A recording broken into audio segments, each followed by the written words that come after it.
উম্মতেরি মায়ায় নবী কাঁদেন যার যার, উম্মতেরি মায়ায় নবী। 1400 বছর আগে, কত বছর? 1400 বছর আগে। কথা বলবেন। যে মেরাজ হয়েছিল 1400 বছর আগে, কার সঙ্গে হয়েছে? আল্লাহ এবং আল্লাহ রসুলের সঙ্গে। নবীজি গেছেন মেরাজে। কোথায় গেছেন? মেরাজে গেছেন। মেরাজ শব্দের অর্থ কি আমাদের আগে জানতে হবে। মেরাজ শব্দের অর্থ কি? মেরাজ শব্দের অর্থ হচ্ছে সাক্ষাৎ করা। জোরে গান সুবহানাল্লাহ। আরেকটু জোরে বলেন সুবহানাল্লাহ। মেরাজ শব্দের অর্থ কি? সাক্ষাৎ করা। বলেন তো, সাক্ষাৎ কি দূরে থাকলে হয় না কাছে আসলে হয়? একবারে কাছে সরাসরি কথা বলার নাম হলো সাক্ষাৎ। কথা ঠিক কি ঠিক না? ঠিক। কিন্তু আমাদের দেশের হুজুররা এখন মেরাজের বিষয়ে আলোচনা করে না, কারণ নবী আর আল্লাহ যে এত সম্পর্ক, কাছে চলে গেছে, আল্লাহর সঙ্গে কথা কইছে, এটাও বিশ্বাস করতে আর কিছু বলবে না। এই জন্য এই বিষয়ে তারা আলোচনা করে না। অথচ আল্লাহ তাআলা সূরা ভিতরে আল্লাহ তাআলা কোরআনুল কারীমের ভিতরে আল্লাহ তাআলা বলেছেন, সুবহানাল্লাযী আসরা বিআবদিহি লাইলাম মিনাল মাসজিদিল হারামি ইলাল মাসজিদিল আকসা। সুবহানাল্লাহ। আমার আল্লাহ তাআলা তার হাবিবুল্লাহ নবীকে আল্লাহ মেরাজ করিয়েছেন, সাক্ষাৎ করিয়েছেন। মেরাজ করিয়েছেন, সাক্ষাৎ করিয়েছেন। কিন্তু ওই মেরাজ উম্মতের অনেক শিক্ষণীয় বিষয় আছে। মেরাজ থেকে উম্মত শিখবে। জোরে গান সুবহানাল্লাহ। নবী সাল্লাল্লাহু আলাইহি ওয়াসাল্লাম করেছেন মেরাজ, কিন্তু শিক্ষা রয়েছে উম্মতের। নবী সাল্লাল্লাহু আলাইহি ওয়াসাল্লাম মেরাজ করেছেন। মেরাজ মানে হলো সাক্ষাৎ করেছেন। কার সঙ্গে সাক্ষাৎ করছেন? আল্লাহর সাথে। কথা বলেন, কার সঙ্গে? আল্লাহর সাথে। আল্লাহর সঙ্গে সাক্ষাৎ করেছেন। আপনি আমি করছি নাকি? না। করছি? তার মানে আপনি আমি কেউ সাক্ষাৎ করতে পারি নাই। কিন্তু আল্লাহর সঙ্গে সাক্ষাৎ যিনি করছেন আমার নবী। জোরে বলেন সুবহানাল্লাহ। যেহেতু মিরাজ মানে হলো সাক্ষাৎ করা, আমাদের দেশে অনেকে অনেক সময় প্রশ্ন করে যে নবীজি গায়েব জানেন, বলে না? বলে। এখন থেকে মেরাজের কথা আলোচনা করলে নবীজি যে গায়েব জানেন এ বিষয়ে প্রকাশ হবে। জোরে বলেন সুবহানাল্লাহ। মেরাজের বিষয়ে আলোচনা করলে নবীজি গায়েব জানেন এ বিষয়ে প্রকাশ হয়ে যাবে। কারণ হলো মেরাজে যেখানে নবীজি গেছেন ওই জায়গায় কোনো বান্দা, পৃথিবীর আর কোনো বান্দা যেতে পারে নাই। পারছে নাকি? না। তাহলে পৃথিবীর কোনো বান্দা, যেহেতু মুফতিগণ, মুহাদ্দিসগণ, সাইকুল হাদিসগণ, হাফিজ সাহেবগণ, মুফতি সাহেবগণ, কারি সাহেবগণ, যাইগণ, এরা কিন্তু একজনও আল্লাহ পর্যন্ত বুঝতে পারে নাই। পারছে নাকি? কিন্তু আমার নবীজি তো আল্লাহর কাছ পর্যন্ত পৌঁছে গেছেন। জোরে গান সুবহানাল্লাহ। তাহলে নবীজি সাল্লাল্লাহু আলাইহি ওয়াসাল্লাম যে মিরাজ করলেন, আমার আপনার পক্ষে এটা সম্ভব না। এটা আমার আপনার পক্ষে কি সম্ভব না। কিন্তু নবী সাল্লাল্লাহু আলাইহি ওয়াসাল্লামের পক্ষে এটা সম্ভব ছিল। জোরে গান সুবহানাল্লাহ। এটার নামই হলো একটা গায়েব, যেটা আমার আপনার দ্বারা সম্ভব না, সেটা নবীজি করে দেখাইছেন উম্মতকে। জোরে গান সুবহানাল্লাহ। তারপরে নবীজি সাল্লাল্লাহু আলাইহি ওয়াসাল্লাম হাদিস শরীফের মধ্যে আসছে, তাফসীরের মধ্যে আসছে, 27 বছর রজনী পর্যন্ত মেরাজে সময় কাটাইয়েছেন।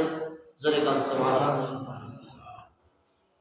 এখন আমরা যদি একটু গণনা করি, ওটা দুনিয়া না আখিরাতের তুলনায় কিছু সময়, এই সময়টা কি আখিরাতের তুলনায় কিছু সময়, কিন্তু দুনিয়ার তুলনায় তো 27 বছর হয়ে যায়।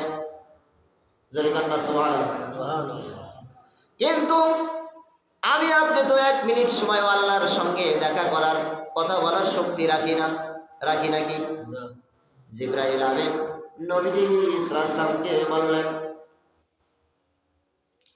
সিদরাতুল মুনতাহা এবং প্রথম আসমান, দ্বিতীয় আসমান, তৃতীয় আসমান, এই আসমানে যাওয়ার আগে জিবরাইল যেখান থেকে নবীজিকে উঠাইছিলেন, প্রথম বুরাক নাম কি? বুরাক। বোরাকে উঠেছিলেন নবীজিকে প্রথম। বোরাক এই দুনিয়ার কোনো একটা বাহন না, এই দুনিয়ার কোন একটা বাহনের নাম বোরাক না।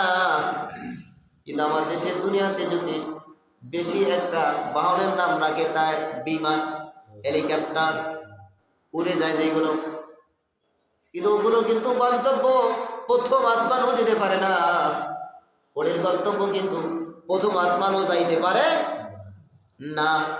কিন্তু আমার আল্লাহ নবী যে প্রথম আসমান ভেদ করলেন, দ্বিতীয় আসমান ভেদ করলেন, তৃতীয় আসমান ভেদ করলেন, চতুর্থ আসমান ভেদ করলেন, পঞ্চম আসমান ভেদ করলেন, ষষ্ঠ আসমান ভেদ করলেন, সপ্তম আসমান পর্যন্ত আমার নবীজি চলে গেছে। সুবহানাল্লাহ। তার মানে দুনিয়ার পাওয়ার শক্তি কতটুকু? প্রথম আসমান পর্যন্ত যেতে পারে না। জোরে কন্যা সুবহানাল্লাহ। সুবহানাল্লাহ। দুনিয়ার শক্তি দিয়ে কি করে প্রথম আসমান যেতে পারে না। না। কিন্তু আমার আল্লাহ তাআলা তার হাবিবুল্লাহ নবীকে সপ্তম আসমান পর্যন্ত ভেদ করাইছেন তার সঙ্গে দিদারের জন্য। জোরে কন্যা সুবহানাল্লাহ। সুবহানাল্লাহ। তারপরে আমার দ্বারা প্রথম আসমানে যাওয়া সম্ভব না, আপনাদের দ্বারা কি প্রথম আসমান যাওয়া সম্ভব নেই? সম্ভব না। কিন্তু আমার নবীর কাছে এটা সম্ভব ছিল। জোরে কান সুবহানাল্লাহ। তার মানে নবী নবী সাল্লাল্লাহু আলাইহি ওয়াসাল্লাম যে গায়েব জানতেন, এটার প্রমাণ এখানে উদাহরণস্বরূপ আমার দ্বারা যেটা সম্ভব না ওটা নবীর দ্বারা সম্ভব। জোরে কান সুবহানাল্লাহ। কারণ নবী তো নবী বানাইছে আমার আল্লাহ তাআলা। এই পৃথিবীতে যত নবী পাঠাইছেন সবাইকে ইলমের গায়েবের সংবাদ না দিয়া কাউকে নবী বানান নাই। জোরে কান সুবহানাল্লাহ। গায়েবের সংবাদ না দিয়া কাউকে নবী বানান নাই। তাহলে বোঝা যায় কি নবীরা গায়েব জানতেন, আমরা কোনো গায়েব জানি না। নবীরা কবরে কি হয় কবরের কাছে দাঁড়াইলে বলতে পারতেন, হাদিস শরীফ তালাশ করলে পাওয়া যায়। কিন্তু আমি আপনি সারাদিন কবরের কাছে দাঁড়াই থাকলেও বলতে পারি না কবরে কি হচ্ছে। তার মানে নবীরা কবরের গায়েব পর্যন্ত জানতেন, নবীরা কবরের গায়েব পর্যন্ত জানতেন, কিন্তু আমি আপনি সেটাও জানি না। আর একটু দূরে যাই, নবীজি সাল্লাল্লাহু আলাইহি ওয়াসাল্লাম যখন বোরাকে উঠলেন, নামটা কি? একটু কথা বলবেন। যে নবীজি সাল্লাল্লাহু আলাইহি ওয়াসাল্লাম যেই বাহনে প্রথম উঠলেন ওই বাহনের নাম কি? বোরাক। বোরাক উঠলেন। বোরাক এখন জিবরাইল চলে যাচ্ছে, জিবরাইল চলে যাচ্ছে, চলে যাচ্ছে।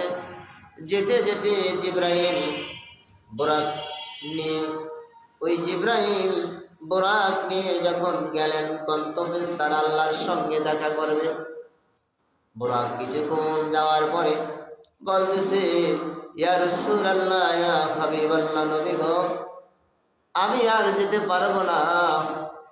জিবরাইল বোরাকরে বলতেছে, নবীজি বললেন, ও বোরাক কেন তুমি আর যেতে পারবা না?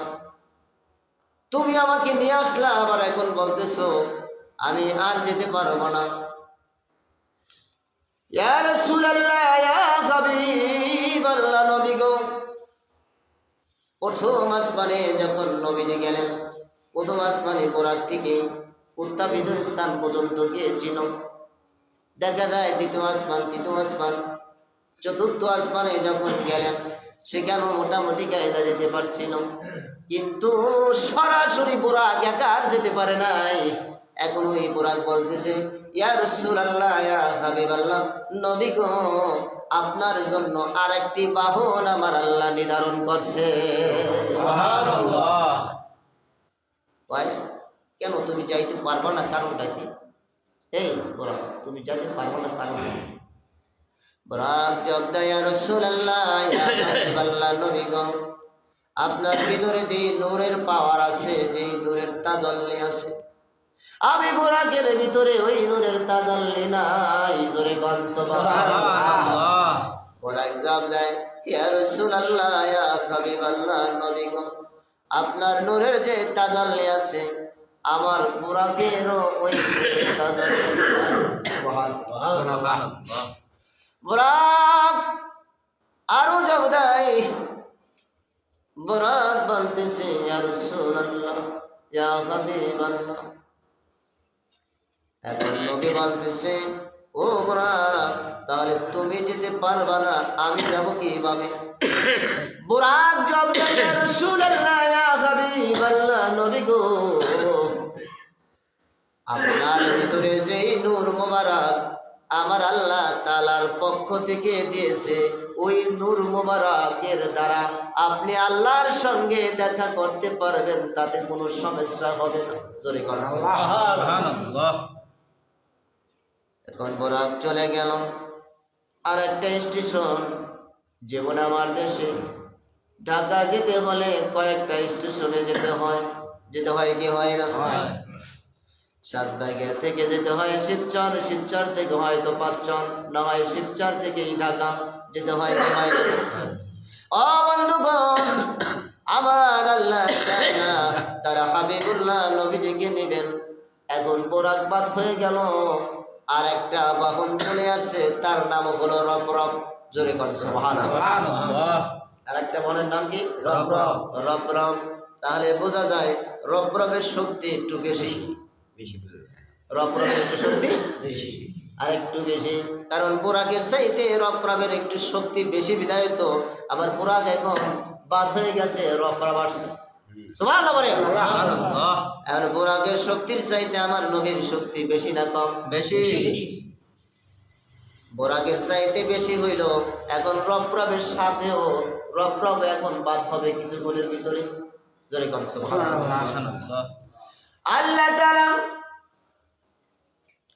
ব্যবস্থা রাখলেন যে আমার নবী যে শেষ নবী, এই নবীরে সব নবীর কাছে হাজির করব। জোরে কোন সুবহানাল্লাহ। তাই সব নবীর কাছে হাজির করব। অন্য নবীরা তো চলে গেছে, অনেকে প্রশ্ন করে অন্য নবীরা তো মাটির সাথে মিশে গেছে, সবকিছু হয়ে গেছে। আল্লাহ বলে না না, আমার হাবিবুল্লাহ নবীজি সহ যত নবী পৃথিবীতে পাঠিয়েছি, এদের জন্য মাটিকে আমি হারাম করে দিয়েছি বক্ষণ করা। জোরে বলেন সুবহানাল্লাহ। মাটিকে খাওয়ার জন্য আমি হারাম করে দিয়েছি, মাটি ওই নবীদেরকে ধরবে না। সুবহানাল্লাহ। বুরাক চলে গেলেন। রবরব যখন রবরব জানেন সিদরাতুল মুনতাহায় গেলেন, 2 রাকাত নামাজ পড়বেন। সুবহানাল্লাহ। সুবহানাল্লাহ। কয় রাকাত নামাজ? 2 রাকাত। 2 রাকাত নামাজ পড়বেন। মুসা নবী মনে মনে ভাবছে হয়তো আমার আজকে ইমামতির দায়িত্বটা দেওয়া হবে। ইদ্রিস নবী ভাবছে হয়তো আমাকে আজকে মনে হয় দায়িত্বটা দেওয়া হবে, 2 রাকাত নামাজ সিদরাতুল মুনতাহায় যায় পড়ব। এভাবে যত নবী পয়গম্বর ছিল সবাই মনে মনে ভাবতেছিলেন যে আমারই বুঝে আজকে দায়িত্বটা দেওয়া হবে। আল্লাহ তাআলা বললেন আজকে যত নবী তোমরা আগমন হয়েছো, সবাই আমার আখেরি নবীকে আহলান সাহালান জানাও। জোরে কান্না সুবহানাল্লাহ। আহলান সাহালান জানানো হলো। নবী উপস্থিত হয়ে গেলেন। নবীকে এখন আমার আল্লাহ তাআলা বললেন কিয়ামত পর্যন্ত যত উম্মত এর পরে আসবে, ইমামুল মুরসালিনের উম্মত হয়ে তারা আসবে। সুবহানাল্লাহ। তার এখন আমার নবীর একটি নাম হলো ইমামুল মুরসালিন। নাম কি? ইমামুল মুরসালিন মানে সমস্ত নবীদের নেতা। জোরে কোন সুবহানাল্লাহ। এই নামটা উপাধি দুনিয়ায় বৈশা পান নাই, এই নামটা উপাধি এই মদিনায় বৈশা পান নাই, এই নামটা উপাধি মক্কায় বৈশা পান নাই, এই নামটার উপাধি আমার নবীজি সিদরাতুল মুনতাহায় নামাজে পাইছে। নবীকে বলা হলো তুমি ইমামুল মুরসালিন, তুমি সব নবীদের সর্দার। জোরে কান সুবহানাল্লাহ। যত নবী আছে সব নবীদের সর্দার আজ থেকে তুমি। জোরে কান সুবহানাল্লাহ। সম্ভব ছিল না কত নবী দুনিয়াতে আসলো, কিন্তু সম্ভব ছিল না, কেউ ইমামতি করার যোগ্য হলো না। আখিরি পয়গম্বর, আখিরি নবীর যোগ্য জোরে কান সুবহানাল্লাহ। ওই নবীজি এখন সংক্ষিপ্ত করে দিয়ে আলোচনাটা অনেক দীর্ঘায়িত, সংক্ষিপ্ত করে দিচ্ছি। নবীজি যখন নামাজ সব শেষ হয়ে গেল, 2 রাকাত নামাজ পড়ে শেষ হয়ে গেল, নবীজি আল্লাহর সাথে কথাবার্তা চলতেছে। হঠাৎ নবীজি বললেন, ও আমার প্রভু, ও আমার বন্ধু, আমি শুধু আপনার সাক্ষাতের উদ্দেশ্য আসছি, এটাই আমি শেষ করতে চাই না। আপনি জান্নাত বানাইছেন, জাহান্নাম বানাইছেন, এইগুলো আমি দেখবো। আমাদের কাছে জান্নাত গায়েব না দেখতে পাই, গায়েব নবীর কাছে জান্নাত দেখছেন না গায়েব দেখছেন। জোরে বলেন। তার মানে আমাদের সঙ্গে যেগুলো গায়েব, নবীর সঙ্গে ওইগুলো প্রকাশ। জোরে গান সুবহানাল্লাহ। এজন্যই আরেকটি নাম বলা হয় যে আলিমুল গায়বে নবী মুহাম্মদুর রাসূলুল্লাহ। জোরে গান সুবহানাল্লাহ। একমাত্র গায়েব জানতেন তিনি হলেন আমার নবী। জোরে গান সুবহানাল্লাহ। জান্নাত আমরা কেউ দেখি নাই, নবী দেখছেন। জাহান্নাম আমরা কেউ দেখি নাই, নবীজি দেখছেন। নবীজি সাল্লাল্লাহু আলাইহি ওয়াসাল্লাম জাহান্নামের দিকে যখন তাকাইলেন, দেখলেন 2 শ্রেণীর লোক জাহান্নামের ভিতরে বেশি। জোরে কান নাউজুবিল্লাহ। এক হলো নারী, যার অলংকারের যাকাত দেয় নাই, আর এক হলো যে হিংসুক শ্রেণী। নবীজি সাল্লাল্লাহু আলাইহি গেলেন জান্নাতের দিকে, জান্নাতের দিকে যাইয়া দেখলেন অধিকাংশ পুরুষগুলো জান্নাতি। জোরে গান সুবহানাল্লাহ। কিন্তু ওই পুরুষগুলো ধনী পুরুষ ছিল না, অধিকাংশ গরিব ছিল। জোরে গান সুবহানাল্লাহ। এই জন্যই হাদিসে নবীজি সাল্লাল্লাহু আলাইহি ওয়াসাল্লাম বলেছেন, ধনীর তুলনায় গরিব 500 বছর আগে জান্নাতে যাবে। জোরে গান সুবহানাল্লাহ। ধনীর তুলনায় গরিব কত বছর আগে? 500 বছর আগে জান্নাত যাবে। তার মানে তার হিসাব নিকাশ কম। জোরে গান সুবহানাল্লাহ। এজন্য বন্ধু